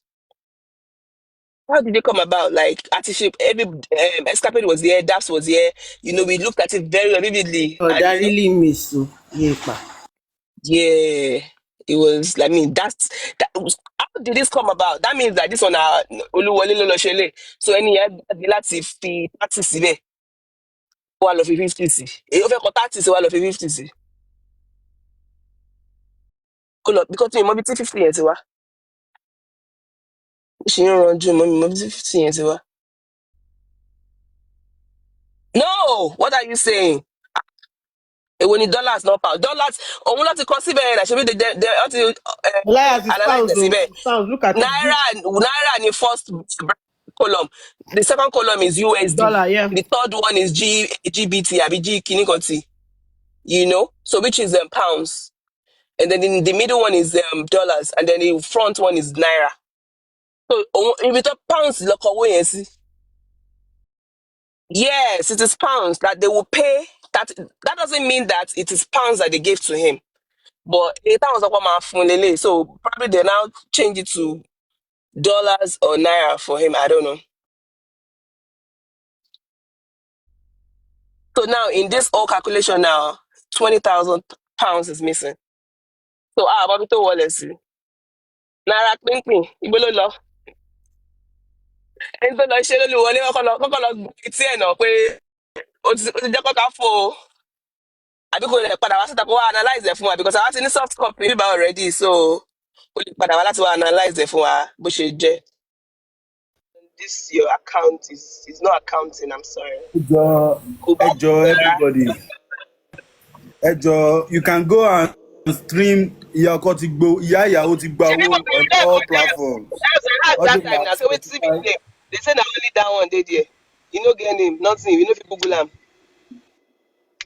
That the signature dey down top inky sign for the paper. This state now nonsense. And you know in Nigeria, most of the people they always sign on the right. They always sign in on the right, not that way. They always sign it over here. When this side, they sign it, not the other side. So I don't know. So I'm not going to follow you. Say one to print there. Bó ṣe wà lórí system. No said this. You want send SCB file. So one can send it. Sorry, ẹ má worry you. Ó máa Naira Marley ṣì máa parí àtúntò kan ẹ má worry. Ẹ wo nǹkan tí mo ní láti sọ ní pé ẹjọ́ a ṣe drop orin kan ní ìyá ìyàwó gbọ́ owó ẹ lọ stream ẹ lórí gbogbo àwọn platform yìí bíi Audio Mac, Spotify, Apple Music. Wọ́n ti mọ̀ pé Nigerians go ni wọ́n gbọ́ come torí ẹ̀ ló ṣe máa lè post irú nǹkan báyìí. Karimo sọ pé Kí ni Karimo sọ? Ìyá ṣebí Wùmí àti ìyá ẹ̀ lọ́jọ́ náwó yẹn. Ọmọ Wùmí àti ìyá ẹ̀ lọ́wọ́ yẹn wà. Ọmọ Karimo ti ìyá rẹ̀ rí ajé. Bó ṣàṣe máa mú Wùmí àti ìyá ẹ̀ wálé ló ṣàwá. Karimo ó ṣe dosage tó bá yẹ pé nurse ni ẹ if you are really a nurse like I mean come on now you did calculations. Wọ́n calculate ẹ̀ fún wa kárí náà ó rí ni. Ìyẹn kan flash ẹ̀ kò mọ̀ pé àwọn tẹjúmọ́ lè jò bí tiwa yìí máa wò ó. Ta máa analyze ẹ̀. Bọ̀bọ̀ ní bí gan ṣẹlẹ̀. Ó mọ nǹkan tó ṣẹlẹ̀ ẹ́. tó bá pẹ́ kò ń ṣe ìgbà tọmọ ẹ wà ní mania house. báwo ni Karimo ṣe fẹ́ mọ dosage ṣé o mọ bó ṣe máa dín ní micro ọmọ kan tó ń jẹ́ micro ọmọ kan tó ń jẹ́ drug factor níbo ló ti fẹ́ rí ta ni ó mọ tọrọ ẹ̀ dẹ̀. nọ́ọ̀sì bá ní Karimo. nọ́ọ̀sì bá ní Karimo. ó yẹ lọ gbé máàtì tó ṣe. sójà náà. gbáǹjú dosage o. Karimo bí ẹ̀dá kan má ṣe dosage come on now kí ló wà ń bẹ̀ kí ló wà nínú dosage tó lè sáré ṣe fún mi kò sí Karimo Karimo ò lè ṣe dosage rẹ ni. na Marley tó bá yẹ pé Mohbad ti kúrò lọ́dún ẹ nígbà tó sọ gbogbo 72k àbá tún believe ẹ díẹ̀ bàbá yóò ti kúrò ẹ ti pín owó yẹn ti fi mú gbó ìwọ ti fowó ẹ gbà bàkí oníkálukú ti fowó ẹ ṣe nǹkan tó wù gbogbo lè tọ́ wá fún wa sí mi. Mohbad ti fowó ẹ gbọ́ ọmọ méjì wọ́n bá a sọ nọ́ọ̀sì tó máa fún very dirty man yẹn tó fi ṣe gbogbo damage control yẹn ṣé máa dúró owó tó máa san fún un. exactly owó yẹn lẹkẹrẹ inú owó kò lè bọ́ọ̀lì bí kò lè sanwó púpọ̀ fún very dark man in the sense that ṣé wọn kò very dark man ní kọ́ council ẹ̀ kò lè sanwó púpọ̀ fún ó kàn máa sọ fún very dark man ní pé o ṣe ní fún lówó tó pọ̀ kí ló ń sọ yìí. trade by barter ló wà tí bẹ́ẹ̀ dà kàn ṣáàpù ẹni rògbò máa ṣe kó má bàa lọ sẹ́wọ̀n bẹ́ẹ̀ dà kàn má bàa lọ sẹ́wọ̀n. trade by barter náà ṣe náà owó yẹn ò ní pọ̀ púpọ̀. a ní pé tó o bá bọ̀ kí o fẹ́ kí n sú ẹ o fẹ́ kí n gbé ẹ lọ sí ilé ẹjọ́ tó o bá ti fẹ́ lọ sẹ́wọ̀n òṣìṣẹ́ because ó ń gbọ́ ló sọ̀rọ̀ tó ló ní kọ́ cancel ẹ̀ jù. ìtorí ẹ̀ ni very dark man fẹ́ fi jẹ́ kó jẹ́ pé kò ń ṣòun nìkan ló máa lọ ṣọrú nǹkan báyẹn wọ́n máa sọ pé Ìyábọ̀ Òjó náà ṣerú ẹ̀. ló ṣe fẹ́ parẹ́ lórí ọ̀rọ̀ yẹn. ìdọ́rẹ̀ ló fi ranjú. ó monetize ẹ̀ ẹ̀jẹ̀ bá wa sí mo wá o. àtẹ̀ríyẹ views ó ní lórí TikTok lórí YouTube lórí gbogbo ẹ̀ ni ó máa make owó at the end of the day. ẹjọ mo fọlọ́ bẹ̀ yẹ bá wa. VDM. no VDM. Go and see his views on YouTube lórí ọ̀rọ̀ Mohbad lórí ọ̀rọ̀ àwọn. yeah ó náà privatize ẹ̀ náà àbímọ́lá ẹ̀ no sorry ó make money on it. making a lot of money. TikTok even Snapchat wà monetized. He's posting it on Snap, TikTok, Facebook, Instagram, YouTube, everything. He monetized it. Yeah, so his views are very massive on YouTube. But if you check his views on YouTube, I'm telling you, millions of views. Load of group chat. Yeah, millions of views. Load of group chat. On Facebook too, millions. Yes, now he has over a million subscribers on his YouTube already, sir. So that guy is cashing out. He's cashing out with this Mohbad thing. Good evening, everybody. Good evening. Good evening, Bolly B. We are not getting this it's so-called what's it called? Audit.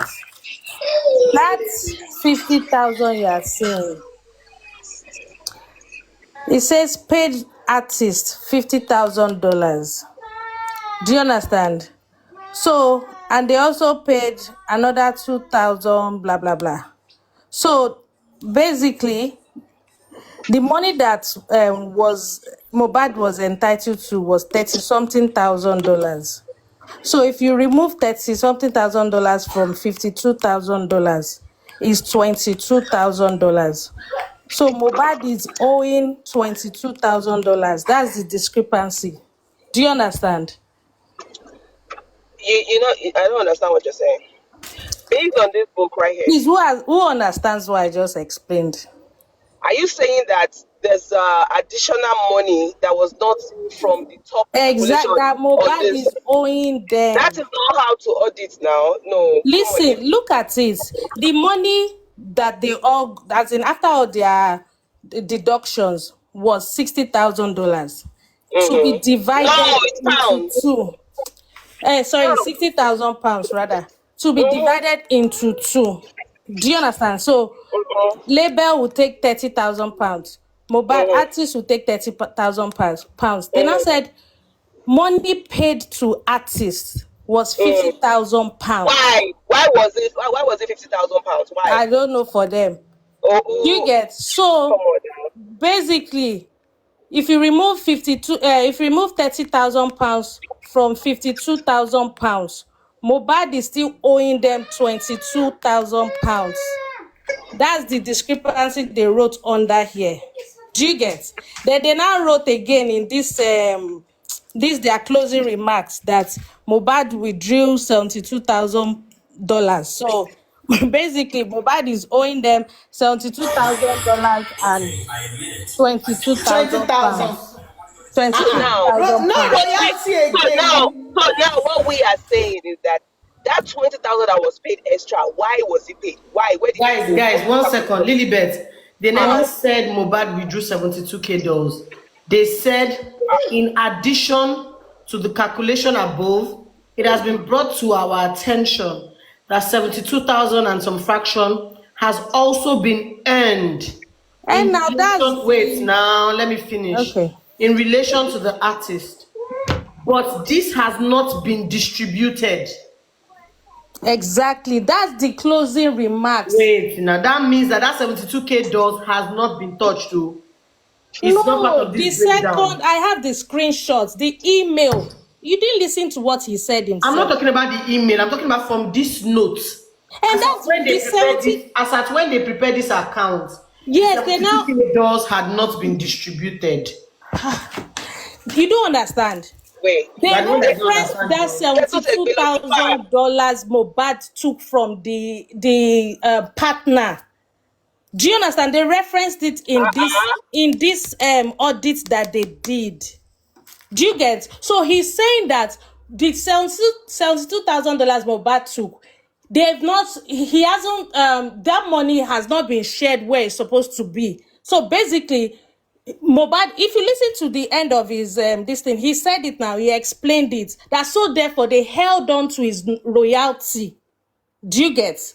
It's the same $72,000 they referenced in this closing You remark. realize that, Lilibet, you realize that this account was not prepared this year. $72,000. This particular account up here was not prepared this year. But that email was Anita, this year after Mohbad had died.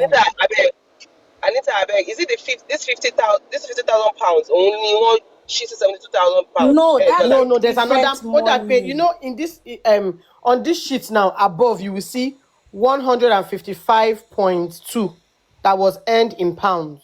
But you don't know the date of this audit now. Wait now, Lilibet, calm down. Now, this one. lóru ó dé lóru ó tún sáré bẹ́ẹ̀ yẹn tó bá lọ dé lọ́sàn-án kan wò ó máa bò ẹ́ ní wìtìwìtì ni ọlọ́run ṣe ọgbà yẹn but don't kill the guy.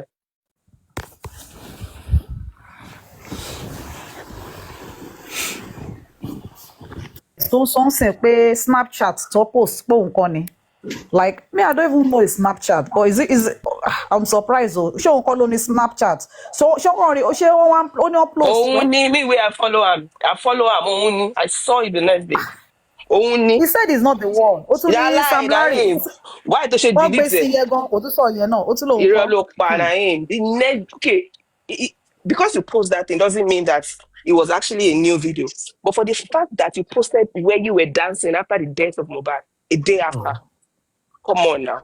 But on the documentary tó ṣe ó gbé àkáǹtì kan ó gbé àkáǹtì tiẹ̀ sí ó sẹ́kùlẹ̀ so múlẹ̀ ló lámbà ló tẹ̀ fún yìí.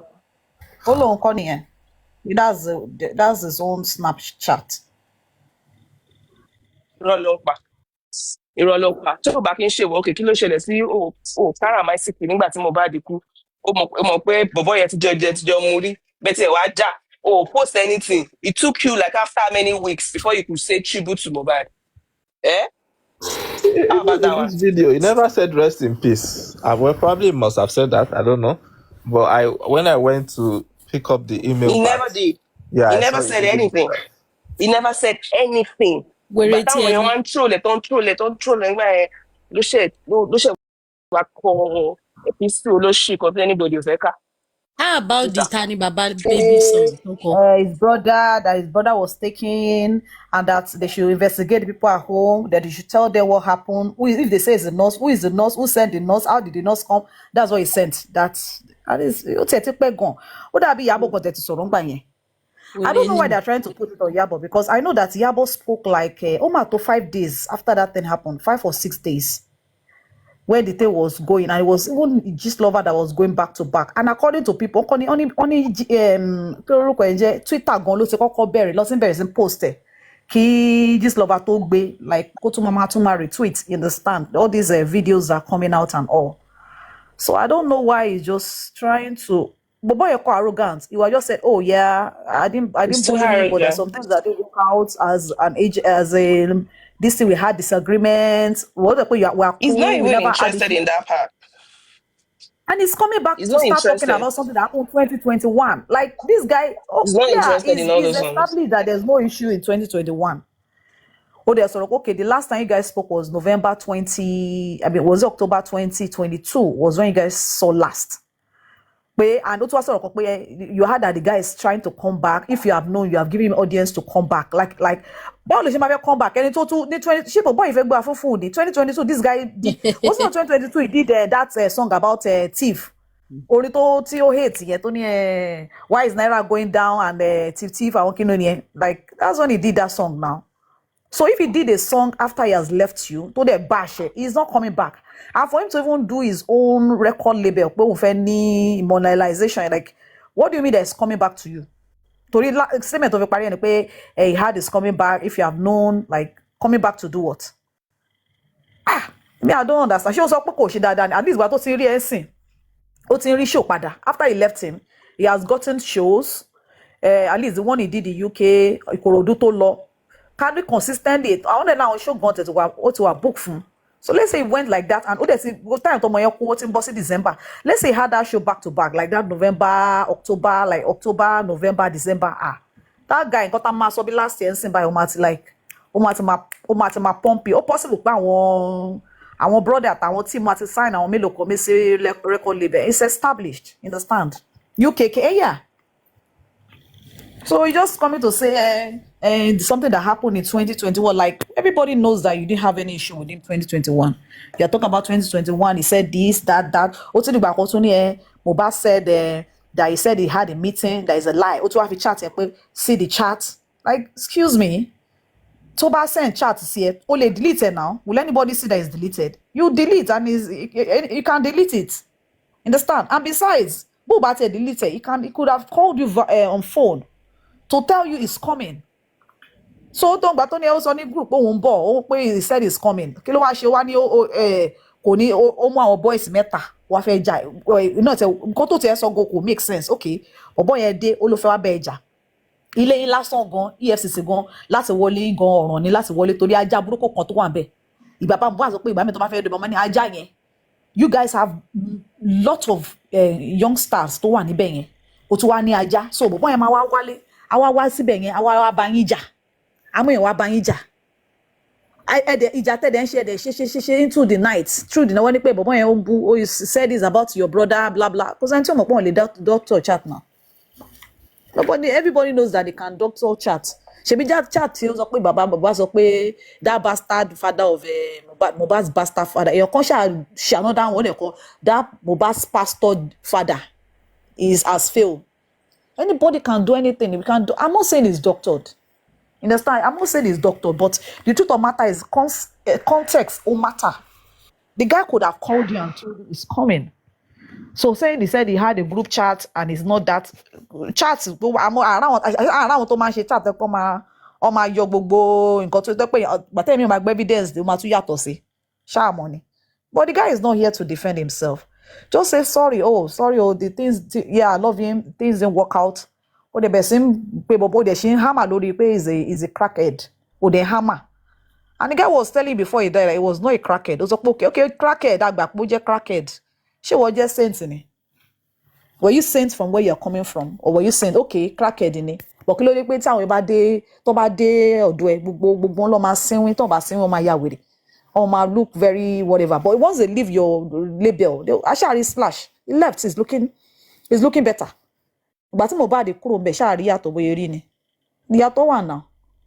Àwọn kí lorúkọ ẹ̀jẹ̀ this guy tó pọ̀ kò tiẹ̀ pẹ́ gan kó tó lọ smart and cool. We saw the way they are looking when they were there and when after they left. Aṣáàmọ̀ bí kí lorúkọ ẹ̀jẹ̀ Zino tó ṣe tẹ̀bà sọ́dọ̀ ẹ̀ bóyá rí before he got there and where is there now. Ṣáàrí ni. So ó kàn máa paint ẹ̀rí pé the guy ó kàn sọ pé that is crackhead friend ṣe bí pé like ó ti kájú ẹ̀ pé Bella because when that girl did they said Bella is the wife came and said Bella is one that is introducing him to Ice. Now you now say that you didn't know that Mohbad is using Ice, you never knew about Ice not until you met Mohbad. So ìgbà wo ló pàdé Bella? Ṣé ìgbà tó wà nínú record label ló pàdé àbí lẹ́yìn ìgbà tó kúrò ní record label? There are so many things that is not consistent. But Nigerians, àwọn kan ti swallow náà odò. Some people have swallowed it. But I feel that as a musician, but as a producer, it's possible. Maybe as a record label, maybe on Nigeria, but it's possible. But when Misha Mohbad in his own way, 2 years to ja, o try. 2 years o try. So left for me, I don't even listen to a song. I don't even vibe to a song though. I don't even vibe to a song. So me mo to fẹ́ kọ mama vibe sí. I want to they like to well, good luck to them. I just hope they just let this boy just go and like color rest, color see me. Kí family move on, kí ìyàwó move on. Owó tó fẹ́ fún àwọn family yẹn. Let them move on. I mean like tọ́mọ bá lè wà pẹ̀lú ẹ̀ tó ló gba $75,000 and he spent maybe like a year or a year plus or thereabout with you. Lẹ́yìn ìgbà tó ti kú sí tó 2 years. Don't tell me that there's no money, which means that money would have been more than $75,000. Immortalization is there, is a label that is registered. It's a label that has people that are on the board. It's a label that has a lawyer. Why must you say as only the person that the court determines? Loma funikin. So fun record label kan kó sanwó. Ó gbọ́dọ̀ jẹ́ ìyàwó ọmọ ló máa gbà ni. Àbí ó gbọ́dọ̀ jẹ́ bàbá ló máa gbà ni. Just hope they iron this in jare. But boy, ọ̀rọ̀ wọn tẹ̀ ti súnyàn jare wo. As well.